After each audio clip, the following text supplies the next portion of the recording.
So before we start, I want to just review some things. These are things that you've seen in the notes. This is basically the content slide for one-dimensional motion. This is something that you've all worked through. We know positions. We know that the velocity is the derivative, instantaneous in time, of the position time graph. We know that the acceleration is the derivative of a velocity time graph. We also know some of these things about the integrals. Remember we talked about integrating the area under the curve is basically how I can go from velocity to displacement. And I can integrate the area under the acceleration curve to get velocity. Okay?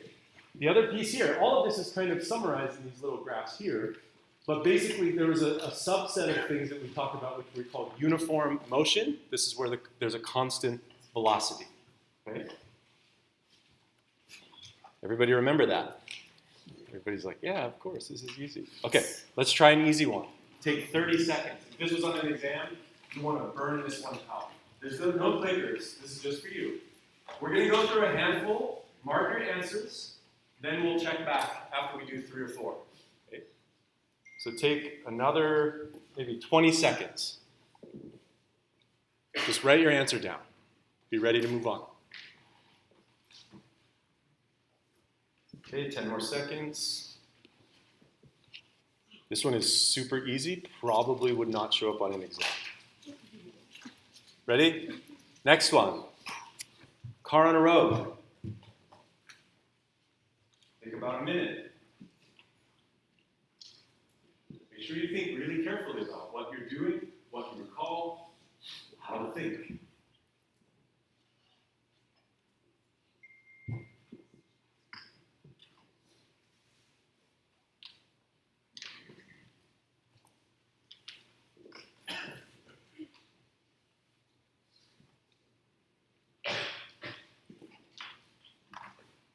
Okay, about 15 seconds.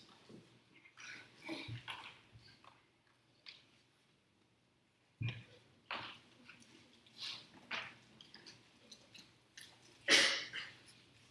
I'm going to jump to the next one. Boom. Car on the road again. Should be reviewed. We've seen all of these so far.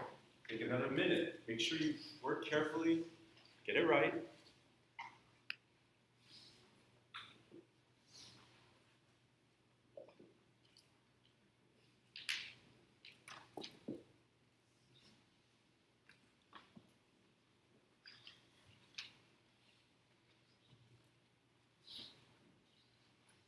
Now, just like in the exam, you want to go back and check. So when you get an immediate answer in your head, you say, oh, I know it's this.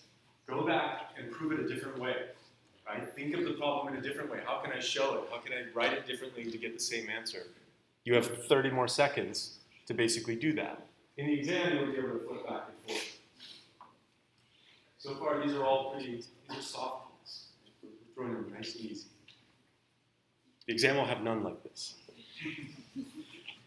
I'm just warming you up. Okay, going to the next one, and then we'll take a break. The position of an object. Position time graph is shown as a function of time. At time t2, the acceleration is what? Greater than, less than, or equal to 0. Take your time. You have now. I'm going to give you a minute from now, so even an extra time.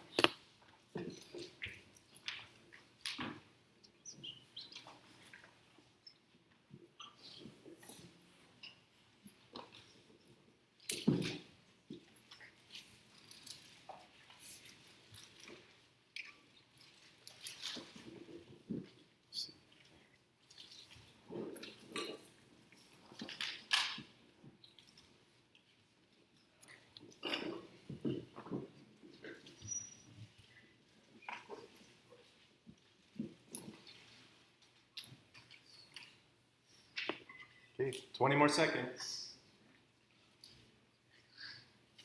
Maybe in these last 20 seconds, this is one that tricked a lot of people when we presented it the first time. All right, stop. Okay, let's go back. Let's just go through these. This was your time trial. Now let's go through the answers. The slope at a point on a position versus time graph of an object is what? C. It's the instantaneous velocity. Very easy. Go back. If you didn't get this, you've got to really start from the very beginning. Okay? The answer in this one is C, the object's instantaneous velocity at that point. Right? You're measuring displacement as a function of time. Next one. A car moves along a straight stretch of road, and the graph shows the car's position as a function of time. At which point is the speed the highest? Now let's think about this for a second. We probably will know the answer, but let's think about what this car is doing. It's starting at some point. It's moving forward. It's then coming backwards. It comes back to the starting point, and it's now going backwards. Can everyone imagine that motion? Right? This thing goes up, it gets to a point, slows down to a stop, and then starts going in reverse. No one would drive like this under any normal circumstance. It's a bit strange, but we're asked at which point is the speed the highest. How do we find the speed that is the highest? Slope. Where's the slope the steepest? D. And the answer is then A. Okay? These are the kind of things to look out for. Point D, the answer is A. Okay. Everybody still on the same page? Still really soft and easy? This one is even easier. Here's a motion diagram of a car moving along a straight stretch. What is this car doing? Right? It's moving. Remember, these dots are fixed points in time. So what is this vector actually? What does it end up being? Is it position, displacement, velocity, or acceleration of the car? It's the velocity, right? So when you look at one of these motion diagrams, you're showing the displacement in a single unit of time. The displacement per unit time is then a velocity. And that's what this was. Do you remember the rocket problem? We drew these velocity vectors. Now, which one of the following velocity versus time graphs matches this motion? What would you say about the different velocities that we have? How many different velocities does this car go through? Two. Okay?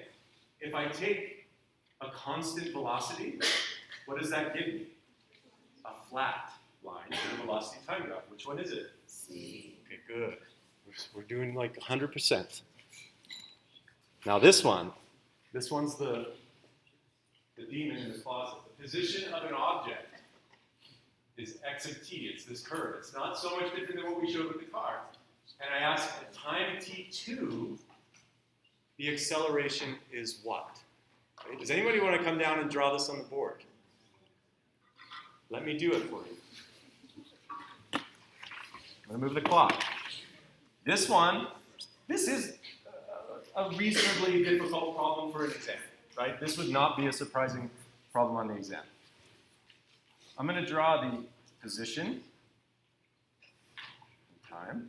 I'm going to try to draw it accurately, but it may be a little different. Doesn't matter. Okay. Let's see. This is the one we care about. T2. And the question is, what's the acceleration? Now, the example I gave when we talked about this was, what if I threw a ball up in the air, or any object? What happens? I throw it up, it gets to a point and does what? Stops. And then it comes back down. You see that this looks kind of like that. The position goes positive, and then it comes back down. In this example of the eraser thrown through the air, what's the acceleration? Down and 9.8 meters per second squared. What's the acceleration when it stops? Down and 9.8 meters per second squared. What is it when it continues going down? Down and 9.8 meters per second. There's a constant in that problem of throwing something in a gravitational field. It's constant. Let's look at it a different way. I'm going to first find the velocity. How do I find a velocity time graph from a displacement time graph? You find the slope at every point. So there's some really good points. Here's one, I know it's going to be 0. Here's one where I know it's going to be 0. The slope in this region is what? Positive or negative? Positive, but going to 0. So it's positive, it gets bigger, and then it gets smaller. So it's something like this. Right? Then this other one, it starts at 0, gets pretty negative, big, big, big negative, and then starts to come back to 0. So it might look something like this. Right? There's one you can see right here. This point is where it was the steepest. This is where the speed was the highest. We just said that. I should see in my graph that that is the highest magnitude on my velocity time graph. So I've drawn it that way. You see that? Good. Now the other one, it just goes off and does something else. We're still worried about T2. Let me go one step further. This will be up in your screen in just a second. Okay, how do I find an acceleration time graph from a velocity time graph? Same thing, take the derivative. There's a 0 here. There's a 0 here. What happens between there and there? The slope starts at 0. It goes downhill, negative, and then goes back to 0. This is the acceleration. Here's t2. What is the acceleration at t2? Greater than, less than, or equal to 0? Less than 0. Even though the velocity goes to 0 at that point, you have to look at the continuous function. You have to use calculus. That example of throwing the ball is a perfect example where you're wrong. That ball goes to a stopping point, yet the acceleration is still there. There's always a negative acceleration in that case. Okay? So anytime you're asked, and we'll do some more like this, anytime you're asked these questions, go step by step. Let's do the next bunch. Here we go. Get your paper ready. Back to testing. You're good. Ready? This one should be easy. At time t4, the acceleration is what? And I removed that drawing that I just did on purpose. Take a minute, try to get this one. So t4 is this point right here.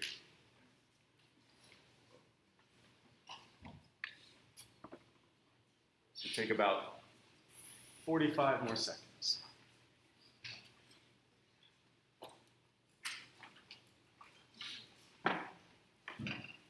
It's stressful when you're by yourself in time. I like to feel dead silence. It's pretty impressive. It just means you're really excited to do great on this exam. Okay, take about 20 more seconds. The problems are going to get a little bit harder. We're going to start to see new stuff in a minute.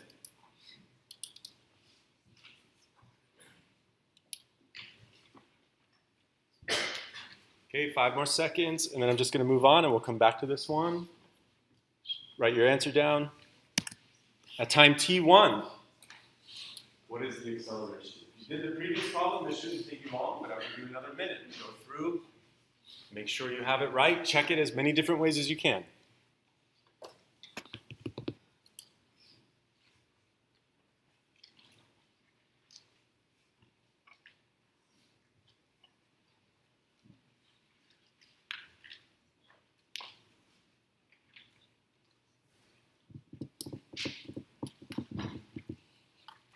$30 seconds, so take another half a minute.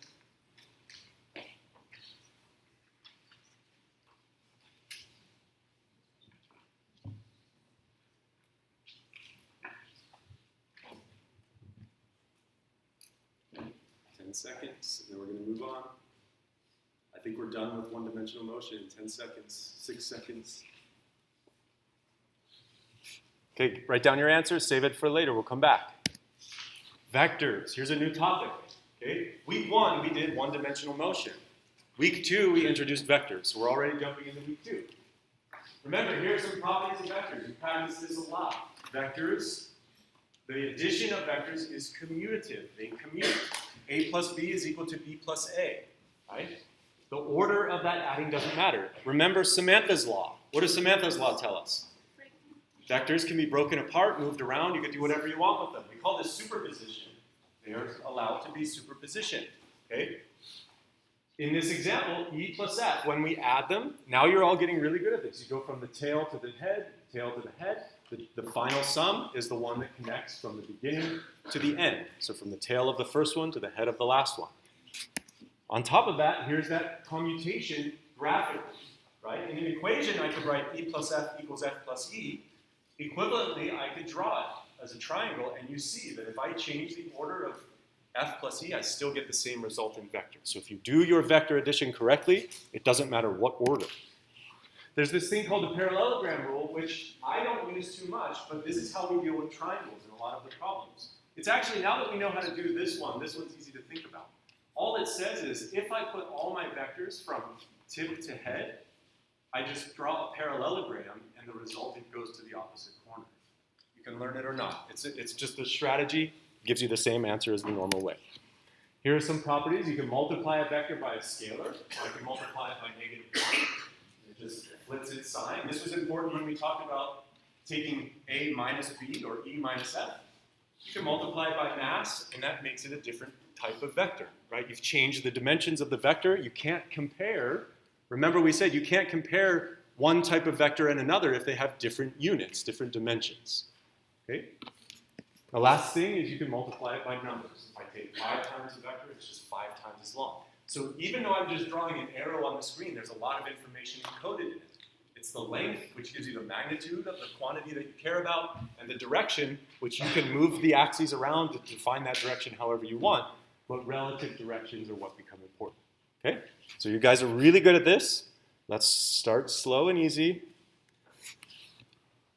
Here's a question, really straightforward. The magnitude of the resultant of 2 vectors cannot be less than the magnitude of either of these 2 vectors. Is it true or false? Take a minute, draw it, take some test cases, give yourself counterexamples. Can I cook up one example? Can I cook up a counterexample? Take a minute, make sure you don't just get, on an exam you might even get additional options like not enough information to tell. So I can make these really confusing. This is a 50-50 shot. It's low hanging, so take another 30 seconds.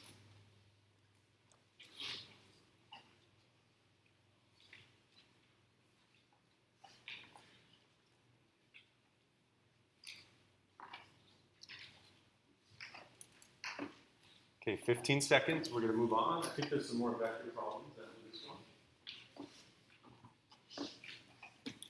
5 seconds.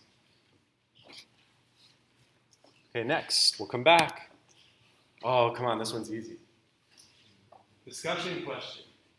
Vector C is equal to which of the following? A plus B, A minus B, B minus A, negative B minus A, or other. Take a minute or a minute and a half. This is one that made all of you kind of retch in your chairs the first time I showed you. It's kind of impressive. By the next lecture, you all understood it.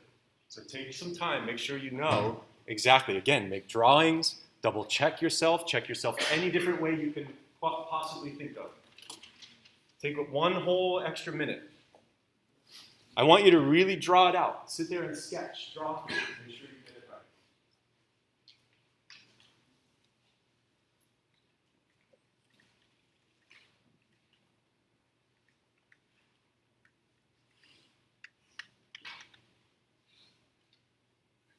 This will be the last one of the set, and then we'll go back and check we'll evaluate our exams. So 20 more seconds. Again, double check yourself. You're now sophisticated vector adders. I'm good at this. I promise. 10 seconds.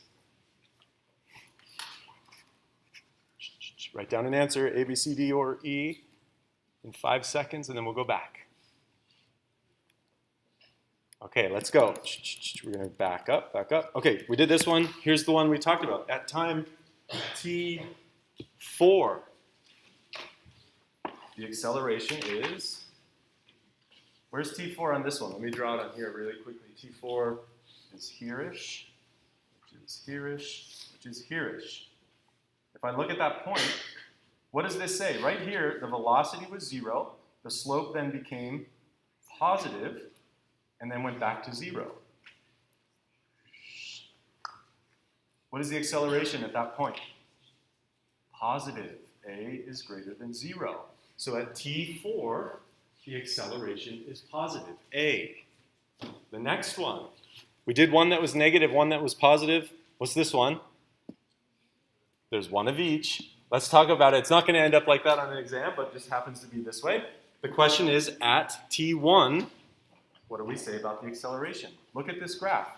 So basically, T1 is here. I didn't draw it quite right. This should be peaked right at that point. So this corresponds to the steepest slope, and that's exactly where this 0 was. This point, A equals 0. If you draw these carefully, you should get them. Here's one thing to know. Do you remember this point from calculus? What's the inflection point of a function? What? Remember? If I go from a increasing slope to a decreasing slope, or vice versa. It's called an inflection point. At an inflection point, the second derivative is 0. That's calculus. This is exactly what this just told us. At the inflection point, the second derivative is 0. That's math. Okay? So go back and revisit your calculus books. That'll be your weekend study break. You can lounge in a chair next to a sunny window, reading your calculus book. Okay. We went through this. We're all really good at this. Please. The magnitude. This one is tricky only because you have to read. You don't have a picture. The magnitude of the result of two vectors cannot be less than the magnitude of either of those two vectors. The magnitude of two vectors cannot be less than the magnitude of either of those two vectors. Can I think of a simple case where that might be true? Right? Yeah. I can think of something like this. There's 1. I'll call it vector 1. How do I draw vector 2 such that I have a magnitude that is less than either of these two vectors? Back the other way. I could draw it straight back, or I could draw it like this. The magnitude of this vector from here to here is small. Okay? So this said the magnitude of the result of two vectors cannot be less than the magnitude of either of the two. That is false. You can definitely have that case as you've drawn here. This is what you need to do. When you have true-false problems, you'll often see them like this with double negatives, cannot be less than da-da-da-da. Okay? Think clearly, draw examples, look for counterexamples. True-false, you have too high of a chance of success, right? You should always, as the house, you should never do a 50-50 bet, right? It should always be 51-49. So you won't see questions like this on the exam. Yeah? I thought magnitude doesn't take into account direction. It doesn't. So The length of that is less than either of the two. they can still go from 1. It could be any direction. I could draw all sorts of cases. Yeah. The direction wasn't the question. It's just the length. Yeah. Okay. This one, this was nobody liked this one. Vector C is which of the following? Now this one should be pretty easy, actually. Here's why. Let's look at A and B. If I took the sum of A and B, which direction would it point? It would point up and to the right, right? It would start at the tail of A, and it would go to the very head of B. That vector is like multiplying A plus B, all of it, times -1, right? If I said, look, I'm going to take A plus B, but I'm going to take -1 times that quantity, A plus B, I would get the vector C. That's equivalent to answer D. That's one way to do it. There are many other ways. The answer is D. I want you to go back. If you didn't get that, check Y, draw it out, make sure you get it right. This is a really common type example that shows up in problems. It will show up one way or another on the exam. Again, the way to start this one is Samantha's rule. You could sit through and just do trial and error with all of these vectors pointed in all different directions and see which one you get. But there's some easier ways if you write down simple vector equations. All right. This one's too easy. Let's skip that one. Okay, now we'll start a new bunch. Take a minute. This question says the sum of two vectors of fixed magnitude. What does fixed magnitude mean? The same. Has the greatest magnitude when the angle between these two vectors is what? Okay. Think about what we know about vectors. Take another 45 seconds. Draw pictures. You can draw two vectors. You could draw 5 pictures in 10 seconds with these angles.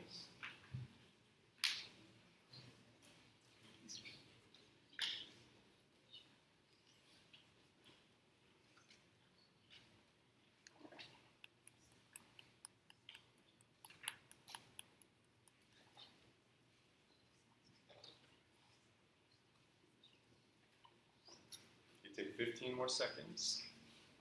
Again, draw different cases, try to cancel some of them off, see which ones make sense.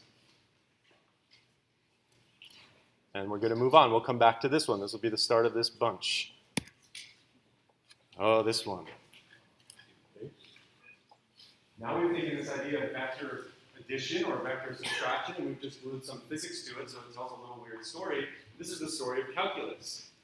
So imagine using smaller and smaller delta t. This is time t, when some trajectory got to delta t, and you use delta r to compute the average velocity, right? The average velocity is delta r over delta t, just like we've shown. You can see the direction of delta r, it's divided by time. As this time window gets shorter and shorter and shorter, the direction of the average velocity vector will be what? Horizontal, vertical, tangent to the path, perpendicular to the path, or oblique, meaning off at some angle. Take a minute. Think about, again, imagining motion. What would happen to this vector as I shrink delta t? Right? Here's time t, here's t plus delta t. How does that vector change as I make delta t smaller and smaller and smaller? And you should draw it. You have paper, you have pencils, you have billions of neurons working in unison in perfect harmony. Okay, I'm going to move on in 5 seconds. We'll come back to it. Toss a ball. And then another review one. Which vector best represents this delta v equals v2 minus v1? How do we add vectors when there's a negative sign? If you can do that, you can do this problem. Take a minute. You have 5 choices, to the right, to the left, pointed up, pointed down, other. This is another problem where there are multiple different ways to come to the same conclusion. You have all different contexts to answer a problem like this one. So you should be able to get an answer and then check it using a different set of ideas.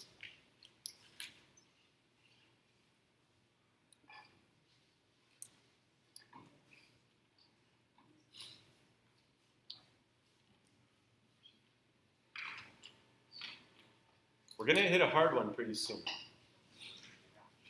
None of these so far have been computationally difficult. A significant fraction of your exam will have hard problems like the practice exam. I'm going to do a few here. Nick will cover lots. Your TA has a lot to do. Take 10 more seconds on this one. We're going to move on. We'll see one in a second.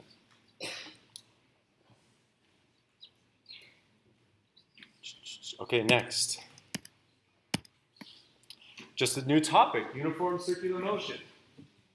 Here was a new topic.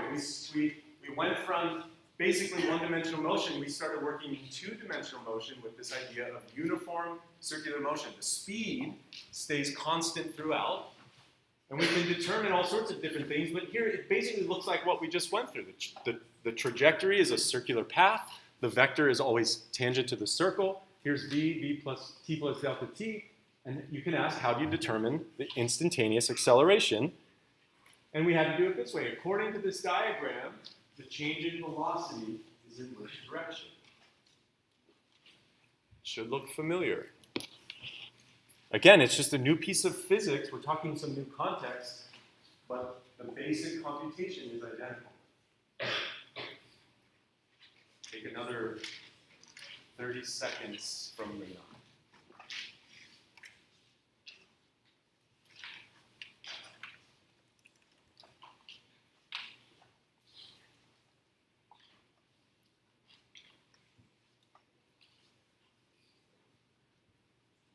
Okay, 15 seconds.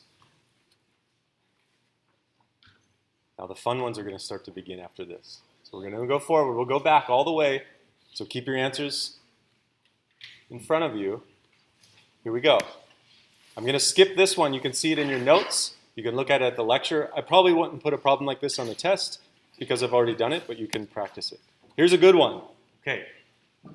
This one I'm going to give you 5 minutes. This is like a real sit-down, think, compute problem. With no pictures. Again, it's a beautiful story. It's like reading Tolkien. The moon is 3.84 times 10 to the 8th, that should be a superscript, meters from Earth, and takes 27.3 days to complete each orbit. What are the magnitude and direction of the acceleration of the moon, assuming a circular orbit? Okay? You know some things about circular motion. There's a lot here. So sit down, take 5 minutes, from right now, I want you to work really hard, combine everything you know to see if you can do this. Don't talk to your friends either. They can't help you. You're probably wrong. Never trust an elf.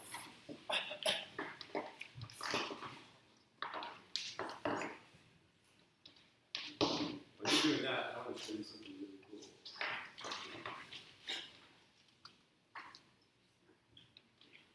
If I get it.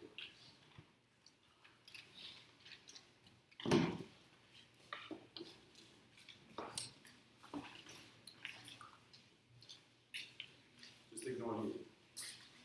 You got problems.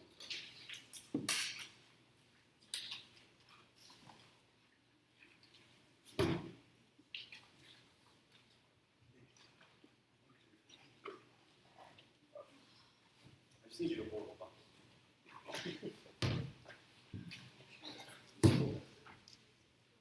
Keep working.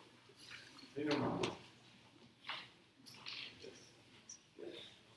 This is quiet. See what happens.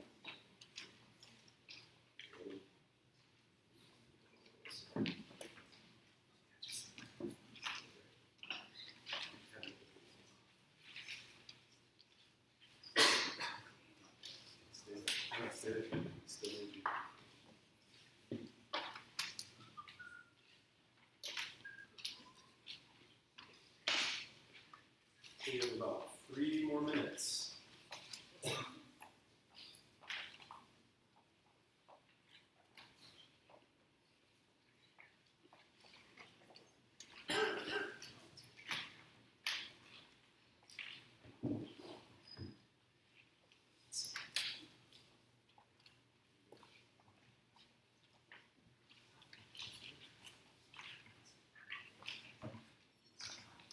Come back. Come back and let me know this one. I can get it.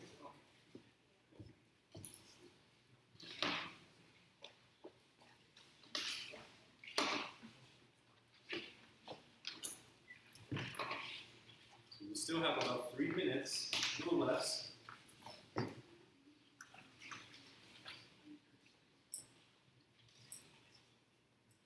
This will be the last one of this bunch, and then we'll go through them.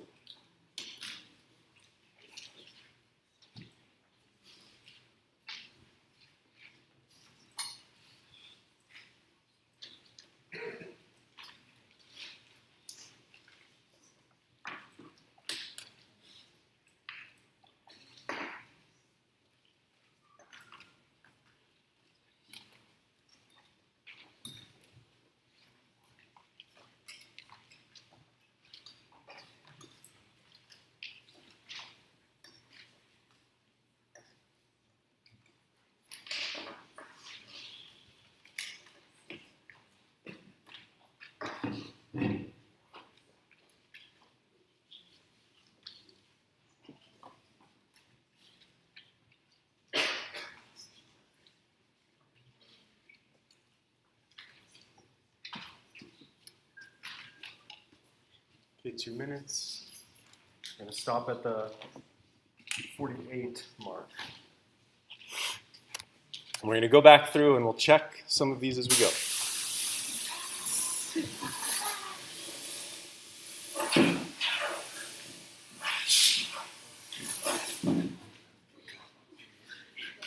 Don't be distracted. Keep working. Check this out.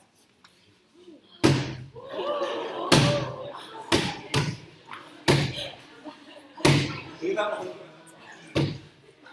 That one was perfect. Right through the light. Ooh, that was really good. And for you people over here, you'll see it through the projector. Yes, you see that? Perfect. Look how perfect they are. Garbage can and an old yoga mat. Duct tape and a fog machine.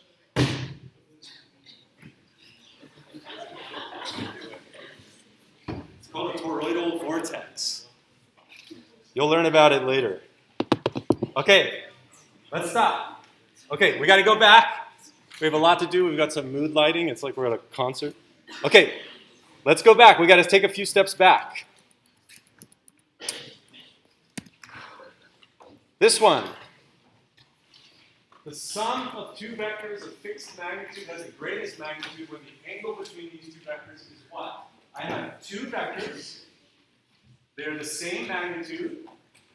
When is the magnitude the greatest? Let's say they start at 0, and the sum of them is like adding one. It's actually not. It's not. It should be safe. It's organic, actually.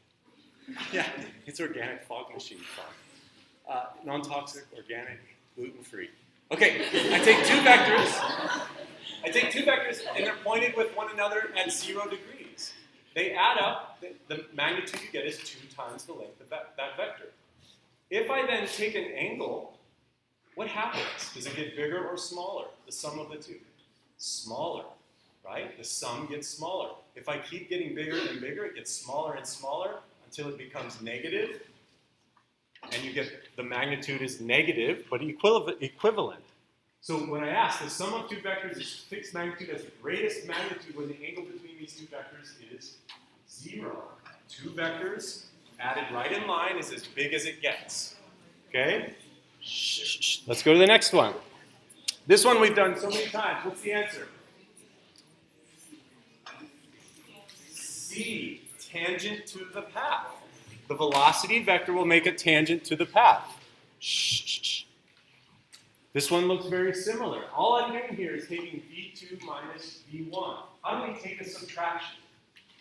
We add a negative. So if I take v2 plus a negative v1, that would point down. The sum is straight down, just like this. The answer is D. Same basic problems. We just put them in context. How about this one? Again, same basic problem. I have acceleration, and we can ask which direction is the acceleration vector. It's going to be v final minus v initial divided by delta t. V final plus a negative v initial is going to point down to the left, and the acceleration is pointed towards the center of the circle. What do we remember about circular motion? What's the acceleration called in circular motion? Centripetal acceleration. Which direction does it always point? Towards the center. You see that there's multiple contexts. You could have done it multiple different ways. This one comes from similar triangles. You'll see this next time. I would just look at it, your notes. You've seen it already. Okay, this one's really good.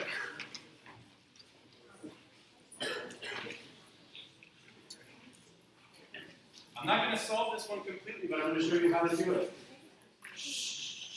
Here's the deal. This is a uniform circular motion problem. The moon is some distance, 3 times 10 to the 8 meters from the Earth, and takes 27.3 days to complete each orbit. So it takes 27 days. What is the circumference of a circle? Here's Earth. Here's moon. I'll try to draw a circle. Probably won't look too good, but good enough. Okay? What is the circumference of a circle? The length, the arc length of a full circle? 2 pi r, right? Here's the radius, which you're given. It's 3.8 times 10 to the 8 meters.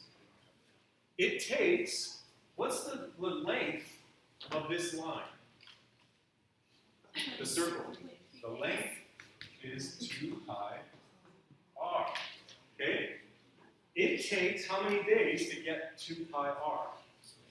27.3 days. So the speed is length divided by time, right? The total distance traveled divided by the time. You now have everything you need to get the speed. I'm not going to write numbers in. And then what are the magnitude and direction of the acceleration of the moon, assuming an orbit? How do you find the acceleration? Centripetal acceleration is v squared over r. You have v. I'm going to do it. Let's draw it over here. V is L over t. 2 pi r over t. These are numbers that were given. E squared over r is just going to be the square of all this. So 2 pi r squared over t squared, extra factor of r. I get 4 pi squared r over t squared, which gives me some number. Right? I can plug in r, I can plug in the t squared. This is the centripetal acceleration. Which direction does it point? Centripetal acceleration? Towards the center. The answer tends to be 2.7 times 10 to the minus 3 meters per second squared toward the Earth. Okay? We have 2 more minutes. Let me give you 2 more. These will be a little easier. For general projectile motion with no air resistance. So normal projectile motion, again, we call this ideal when there's no air resistance. The horizontal component of a projectile's velocity does what? Remains 0, remains a non-zero constant, continuously increases, decreases, or first decreases and then increases. Take half a minute. This is just kind of a property of projectile motion.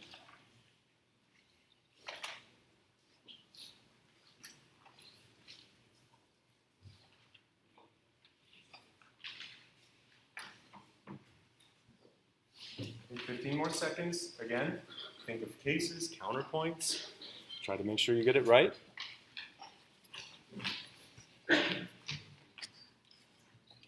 And 5 more seconds, we'll go to another one. We still have 5 minutes. I'm going to try to give you all of that I can. Newton's laws. Okay, new topic. I'm not going to go through these in detail. We had the law of inertia. We had the second law, which acts on a single body. And we have the third law, which gives us what we call third law pairs, action-reaction pairs. I'll skip this one because you've seen it. This one I'll leave you with. 3 ropes are tied in a knot, rope A, B, C. One student pulls on rope A, with 1 pound of force, and another student pulls on rope B, with 7 pounds of force. How hard and in what direction must you pull on rope C to balance the first 2 pulls? Give the direction by specifying the angle of the pull with the direction of rope A. Take the last 5 minutes. This is like primo, perfect, typical exam problem, right? This is the level that you will see on the exam. You have everything you need to do this problem in 5 minutes.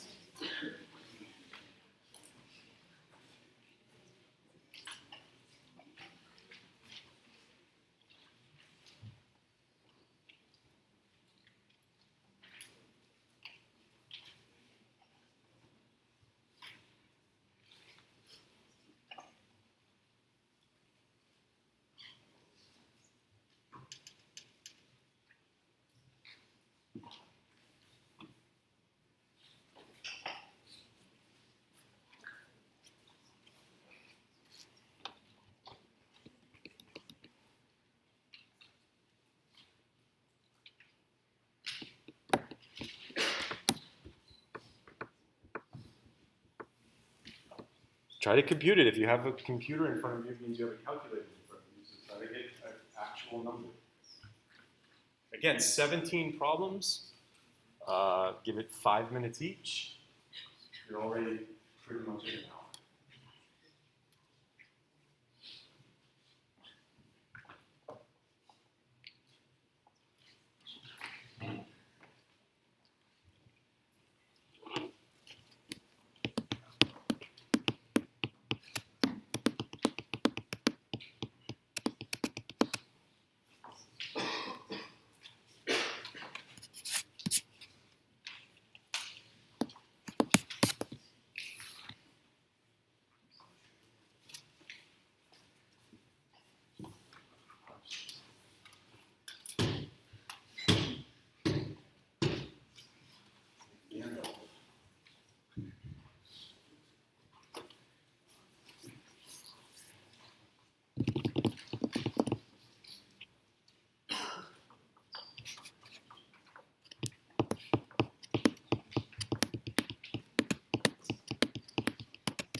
Okay, I'm going to stop in 1 minute just to give a quick description of how to solve this, and then I'll give you the answer, and you can try it at home.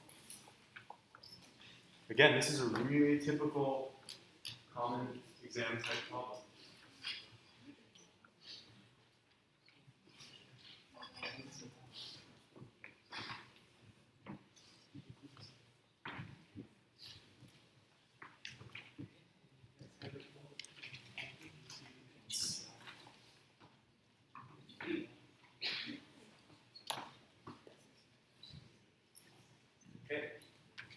Stop here. Let me give a minute just to explain how to do it.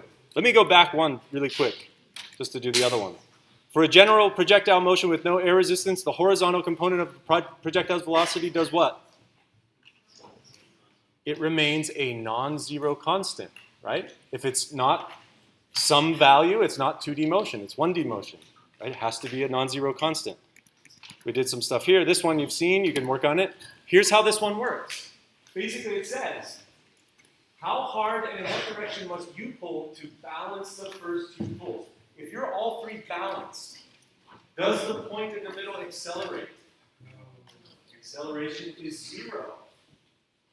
What does that tell you about the sum of all forces on that object? 0. Okay? So, sum of all forces is equal to 0. What the strategy is, and you can work this out if you didn't get it, I take the sum of the x components, I take the sum of the y components, they all have to be 0.